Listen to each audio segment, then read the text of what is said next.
8 दरवाज़ों के अंदर लाहौर था। इसी तरह से पुराना जो मक्का है वो यही है। लोग आपको ये दीवारों से मिट्टी चाटते हुए और ये पत्ते खाते हुए नजर आएंगे। ये वो जगह है जहाँ पे अबू जहल का घर था। ये वो जगह है जहाँ पे नबी सल्लल्लाहु अलैहि वसल्लम पैदा हुए थे। अब मेरी जो फेवरेट ज़ियारत है वो अब मैं आपको दिखाने लगा। दुनिया का सबसे बड़ा जो डायल है वो यही है। ताइफ का जिक्र सुनते ही हमारे जहन में वो मशहूर वाक़या आता है जिसमें नबी सल्लल्लाहु अलैहि वसल्लम नबूवत के इब्तदाई दिनों में ताइफ की बस्ती में तशरीफ़ ले गए थे, लोगों को दीन की दावत दी थी, लेकिन उन्होंने नबी सल्लल्लाहु अलैहि वसल्लम के साथ अच्छा सलूक नहीं किया। जबकि दूसरा जो हमारे जहन में आता है वो ये है कि ताइफ में जो है ना वो बेसिकली ताइफ एक ठंडा इलाका है। जैसे हमारे नॉर्दर्न एरियाज़ हैं, मरी हो गया और इसके अलावा नॉर्दर्न एरिया नरान का गान वगैरह, ऐसे ठंडा इलाका है। पूरे अरब से, सऊदी अरब से लोग छुट्टियां वगैरह गुजारने ताइफ में आते हैं। अस्सलाम वालेकुम जी। अच्छा, अब हम उस जगह पे आ गए हैं जहाँ पे नबी सल्लल्लाहु अलैहि वसल्लम ने ताइफ के जो सदर उनको जमा किया था। ये आप देख सकते हैं जगह। उनको दीन की दावत दी थी लेकिन उन्होंने दीन की दावत मानने से इनकार किया। ना सिर्फ इनकार किया बल्कि आपके दुश्मन हो गए और यहाँ के जो शरीर लड़के थे उनको आपके पीछे लगा दिया। मेरे साथ अहमद भाई है। अहमद भाई सलाम करें। तो ताइफ की जो पहली ज़ियारत है ये जी मकतबा है हज़रत अब्दुल्ला इब्न अब्बास रज़ी अल्लाह तआला अन्हु। हज़रत अब्दुल्ला इब्न अब्बास रज़ी अल्लाह तआला अन्हु एक जय्यद सहाबी थे और नबी करीम सल्लल्लाहु अलैहि वसल्लम के ये चचा साथ भाई भी थे। आपके चचा हज़रत अब्बास रज़ी अल्लाह तआला अन्हु के बेटे थे। नबी करीम सल्लल्लाहु अलैहि वसल्लम से इनकी उम्र का काफ़ी फ़र्क था, लेकिन नबी सल्लल्लाहु अलैहि वसल्लम इनके साथ बहुत ख़ुसूसी शफ़क़त फरमाते थे। अक्सर अपने साथ जो सफ़र करते थे इनको अपने साथ रखते थे और जो जितनी भी ये नबी करीम सल्लल्लाहु अलैहि वसल्लम नमाज़ों की इमामत करवाते थे तो ये पहली सफ़ में नमाज़ पढ़ते थे। और कम बेश इन्होंने 1060 अहादीस जो हैं वो नबी सल्लल्लाहु अलैहि वसल्लम से रवायत फरमाई हैं। और ये कुरान पाक के जो सबसे पहले मुफस्सिर थे अब्दुल्ला इब्न अब्बास रज़ी अल्लाह तआला अन्हु थे। ये इनका मकतब है और ये इसके साथ इनकी जो है कब्र मुबारक है, इसको बंद कर दिया गया। ये देखें, इस दीवार के पीछे उनका मकबरा है। ये साथ ख़वातीन के लिए नमाज का मुसल्ला है और साथ मर्दों के लिए मस्जिद है। काफ़ी खुली मस्जिद है। मैं अभी मस्जिद भी आपको अंदर से दिखाऊंगा। तो हज़रत अब्दुल्ला इब्न अब्बास रज़ी अल्लाह तआला अन्हु हज़रत अली के साथियों में से थे और काफ़ी इन्होंने हज़रत अली रज़ी अल्लाह तआला अन्हु का साथ दिया। इवन के जो जंग सफ़ीन, नहरवान वगैरह जो जंगें होती रही हैं हज़रत अली और दूसरे ग्रोहों के दरमियान में, उसमें ये हज़रत अली रज़ी अल्लाह तआला अन्हु की तरफ से चीफ़ ऑफ आर्मी स्टाफ भी थे। लेकिन हज़रत अली रज़ी अल्लाह तआला अन्हु की शहादत के बाद ये फिर यहाँ पर आ गए। ताइफ में मकतबा है, इस जगह पर ये कुरान की तफसीर लिखते थे। ये जो मकतबा है इसके अंदर पत्थर के ऊपर जो इन्होंने कुरान की तफसीर लिखी हैं, इनके हाथ की लिखी हुई तफसीर पत्थरों के ऊपर इसके अंदर मौजूद है, लेकिन ये अभी बंद है, हज के दिनों में खुलता है। यहाँ के स्ट्रीट वेंडर्स बड़े ज़बरदस्त तरीके से सेल्स करते हैं। कम 5 रियाल 10 रियाल।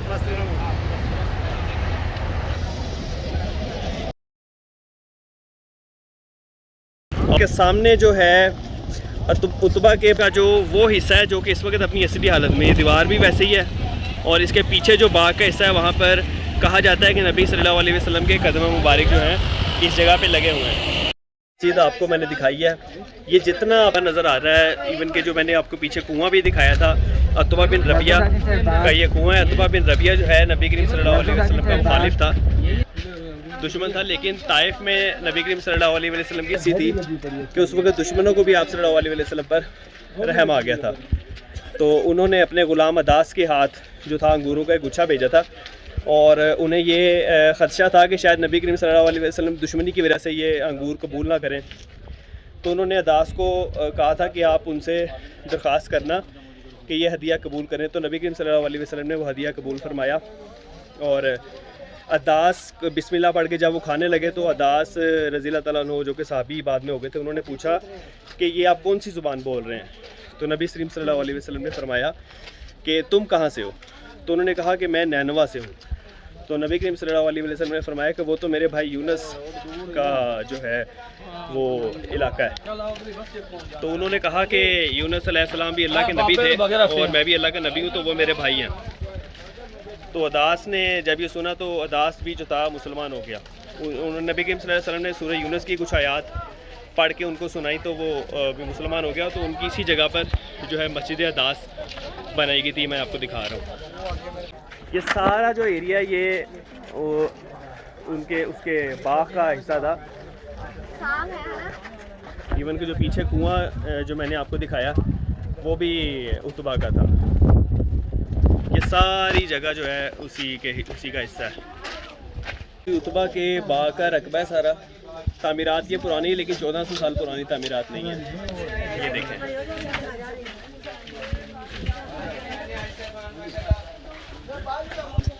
इस वक्त मैं ज़रा टूर के साथ आया हूँ, तो टूर वालों को ज़रा आपको पता है जल्दी होती है, तो ज़रा जल्दी जल्दी जाना होता है। तीसरी ज़ियारत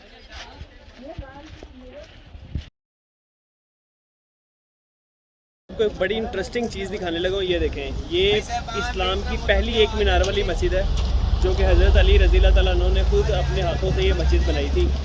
जब हज़रत अली रज़ी अल्लाह तआला अन्हु अपने दौरे खिलाफत में यहाँ पर आते थे और ताइफ के लोगों के जो थे मसले मसाइल सुनते थे। ये पहली मीनार जो मस्जिद का बनाया गया था ना, वो यहाँ पर बनाया गया था। ये देखें, ताइफ के लोगों से परेशान होकर जब नबी सल्लल्लाहु अलैहि वसल्लम आगे आए तो उन्होंने इस जगह के ऊपर असर की नमाज़ अदा की थी। यहाँ पर ताइफ के लड़कों ने ये जो 2 पत्थर आपको नज़र आ रहे हैं, ये पत्थर आप सल्लल्लाहु अलैहि वसल्लम पर लुढ़काए थे, लेकिन ये पत्थर अल्लाह के करम से इसी जगह पर खड़े हो गए और आज तक इसी जगह पर ही हैं। इस जगह पर सऊदी गवर्नमेंट ने एक मस्जिद बनवाई है जिसको मस्जिद रसूल सल्लल्लाहु अलैहि वसल्लम कहते हैं, और इस जगह पर वो पत्थर भी है जिस पर नबी सल्लल्लाहु अलैहि वसल्लम ने टेक लगाई थी। इस लिस्ट में जो अगली ज़ियारत है वो है मक्का क्लॉक टावर। ये आप देख सकते हैं मेरे पीछे। मक्का क्लॉक टावर कोई तारीख़ी इमारत तो नहीं है, रिसेंटली तकरीबन 2002 में कंस्ट्रक्शन इसकी स्टार्ट हुई थी और ये 2012 में कंप्लीट हो चुकी हुई थी। तो तकरीबन इसको बने हुए 12-13 साल हुए हैं। ये जब आप मक्का में एंटर होते हैं तो ये आपको बहुत दूर से नज़र आना शुरू हो जाती है। इसको अलमक्का क्लॉक टावर भी कहते हैं। बेसिकली ये गवर्नमेंट का ये प्रोजेक्ट है जिसमें 7 जो है ना बड़े होटल चेन्स हैं जो होटल जो है ना अपना रन कर। ये सऊदी अरब की सबसे ऊंची बिल्डिंग है, अलमक्का क्लॉक टावर इसको कहते हैं। 601 मीटर इसकी हाइट है और 120 इसके फ्लोर्स हैं।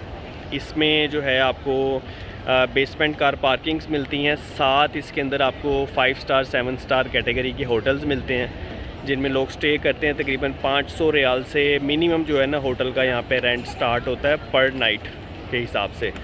और इसमें नीचे शॉपिंग मॉल्स आपको मिलते हैं, दुनिया की हर चीज़ आपको इसमें मिलती है। और इसका जो डायल है, इसकी डायल की ख़ास बात है ये बहुत बड़े साइज़ का डायल है। दुनिया का सबसे बड़ा जो डायल है वो यही है। इस पे ये जो नीचे स्क्रीन लगी हुई है ना, इस पर कलमा लिखा हुआ ला इलाहा इल्लल्लाह मुहम्मद रसूलुल्लाह सल्लल्लाहु अलैहि वसल्लम। ये जो स्क्रीन है ये भी बहुत बड़ी स्क्रीन है। ये यहाँ से छोटी सी लगती है लेकिन ये बहुत बड़ी स्क्रीन है। और ये डायल इतना बड़ा है कि पूरे मक्का में अगर आप अपनी छत पे चढ़ जाएँ तो आपको यहाँ से टाइम पता चल जाता है कि जिस वक्त 8 बजने में तकरीबन 10 मिनट रह गए। बहुत बड़ा ये डायल है। और इसके ये जो ऊपर आप टॉप पे देखते हैं ना, इसके अंदर भी एक छोटा सा जो है ना वो कमरा है। अलमक्का क्लॉक टावर इसको कहते हैं जी। अराउंड इसमें जो है ना 15 बिलियन $US 2002 से लेके 2012 तक इसकी कंस्ट्रक्शन में लगा। बहुत बड़ी रकम है ये, और ये गवर्नमेंट का अपना प्रोजेक्ट है। ये तो मक्का मुकरमा की अगली जो ज़ियारत है वो हज़रत खदीजा रज़ी अल्लाह तआला अन्हा का जो घर है, ये उसकी निशानदेही के तौर पे सिर्फ ये जगह इस वक्त इन्होंने जो है ना, क्योंकि मस्जिद की जो तोसी की गई थी उसके अंदर ये जगह आ गई थी, तो उन्होंने सिर्फ उसकी निशानदेही यहाँ पे कर दी है। ये आप देख सकते हैं। कहा जाता है कि इसके नीचे जो उनका घर है वो उसके जो बाकियात हैं इसके नीचे उन्होंने प्रिजर्व किए हुए हैं, महफूज किए हुए हैं। लेकिन ये जगह इस वक्त जो है मस्जिद की तोसी के अंदर आ चुकी हुई है। हज़रत खदीजा जो थी नबी सल्लल्लाहु अलैहि वसल्लम के साथ जब उनकी शादी हुई तो 40 साल इनकी उम्र थी और नबी सल्लल्लाहु अलैहि वसल्लम की उम्र उस वक्त 25 साल थी। और इन्होंने नबी सल्लल्लाहु अलैहि वसल्लम को जो था हर मुश्किल वक्त में सपोर्ट किया, हर लिहाज से उनकी मदद की। शुरू के नबी सल्लल्लाहु अलैहि वसल्लम पे सबसे पहले ईमान भी लेकर आई। और ये इनकी जो थी यहाँ पे घर था, यहीं पे इनकी रिहाइश थी। ये आप देख सकते हैं। हज़रत खदीजा रज़ी अल्लाह तआला अन्हा के घर के बिल्कुल सामने अगर आप तो ये आपको बाथरूम नज़र आते हैं, ये देखें। और ये वो जगह है जहाँ पे अबू जहल का घर था। ये मैं अभी आपको अंदर से भी दिखाता हूँ। ये देखें जी, बुरे काम का बुरा नतीजा। और ये यहाँ पे अबू जहल का जहाँ पे घर था, ये सारे बाथरूम उसी जगह के ऊपर बने हुए हैं। एक बाथरूम नहीं है, बहुत सारे बाथरूम बने हुए हैं। काफ़ी बड़ा घर था, अमीर कबीर आदमी था। और साथ इसके ये वज़ू खाना भी बनाया हुआ है, लेडीज़ के लिए अलग से है, साथ ही वॉशरूम। काफ़ी बड़ा घर था। मक्कातुल मुकर्रमा की ज़ियारत में सबसे खूबसूरत और मेरी जो फेवरेट ज़ियारत है वो मैं आपको दिखाने लगा। ये सामने ये जो आपको येलो कलर की बिल्डिंग नज़र आ रही है, ये वो जगह है जहाँ पे नबी करम सल्लल्लाहु अलैहि वसल्लम की पैदाइश हुई थी। आजकल इस जगह के ऊपर गवर्नमेंट ने यहाँ पे मकतबा मक्कातुल मुकर्रमा एक लाइब्रेरी यहाँ पे बना दी है। ये देखें, ये जगह सफ़ा मरवा की जो पहाड़ियाँ, ये देखें आपको जो गुंबद मीनार टाइप नज़र आ रहा है, गुंबद, इसके नीचे सफ़ा मरवा की जो है ना वो निशानी है। और ये इस तरफ को जाके ये नबी सल्लल्लाहु अलैहि वसल्लम की जाए पैदाइश आती है। ये देखें। अच्छा जी, ये वो गाड़ियाँ जिन पर जनाजे वगैरह लेकर जाए जाते हैं, ये देखें। और इस पर जो जनाजे के साथ जो लवाकिन वगैरह होते हैं वो इस गाड़ी पे आते हैं। मुकरमा की एक और बड़ी ज़बरदस्त किस्म की खूबसूरत ज़ियारत है। ये सामने पहाड़ी देख रहे हैं ना, इस पहाड़ी का नाम है जबले अबू कुबैस। कहा जाता है कुबैस वो पहला आदमी था जिसने इस पहाड़ी के ऊपर घर बनाया था, जिस वजह से इस पहाड़ी को अबू कुबैस की पहाड़ी कहा जाता है, अबू कुबैस। और इसी पहाड़ी पे नबी सल्लल्लाहु अलैहि वसल्लम ने जो था खड़े होके चांद के 2 टुकड़े किए थे, बाद में उनको दोबारा आपस में मिला भी दिया था अल्लाह के हुक्म से। और रवायात में आता है कि जब हज़रत नूह अलैहिस्सलाम का दौर में जब तूफ़ान नूह आया था, तो उस वक्त जो था खाना काबा के अंदर जो हिजरे अस्वद है वो तैरता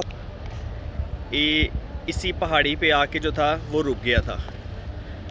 और बाद में हज़रत इब्राहीम अलैहिस्सलाम के दौर में अल्लाह ताला ने उनको कहा था कि यहाँ से ये पत्थर उठाओ और खाना काबा में नस्ब करो। और कुछ रवायत ये भी आता है कि नूह अलैहिस्सलाम के तूफ़ान के वक्त जो हिजरे अस्वद था वो हज़रत जिब्राईल अलैहिस्सलाम उठाकर ऊपर ले गए थे आसमानों में, और वापस उन्होंने हज़रत इब्राहीम अलैहिस्सलाम को ला कर दिया था। पहाड़ी यही है जबल अबू कुबैस। तो अब मक्का मुकरमा की अगली ज़ियारत पे आ चुका हूँ। ये आप देख सकते हैं मेरे पीछे जी मस्जिद जिन।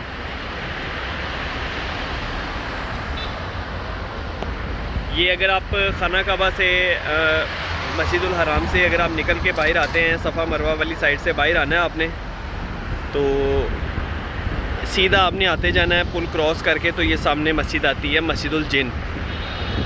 जिन के अंदर आ चुका हूँ, आपको दिखाता हूँ। ये मस्जिद जिन है, मस्जिद जिन है।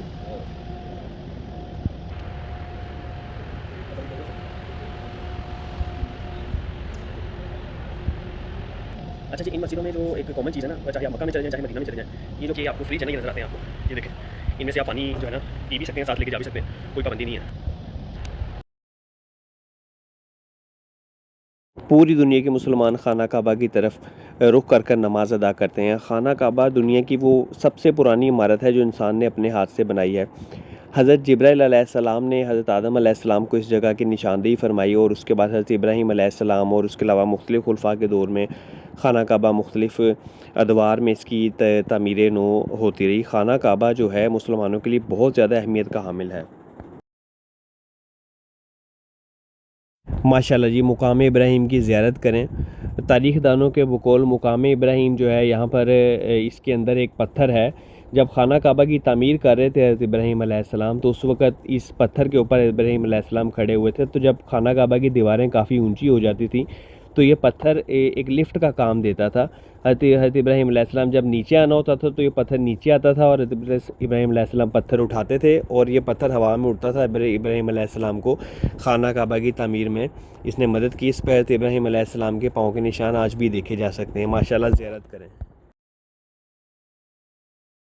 माशाल्लाह जी, गारे सोर की ज़ियारत फरमाएँ। गारे सोर ये वो गार है जहाँ पे नबी करीम सल्लल्लाहु अलैहि वसल्लम ने हिजरत के मौके पर हज़रत अबू बकर सिद्दीक़ रज़ियल्लाहु तआला अन्हु के साथ इस गार में कुछ वक्त गुजारा था, और इस गार से मंसूब कुछ वाक़यात भी अक्सर सुनने में मिलते हैं। माशाल्लाह, ज़ियारत फरमाएँ।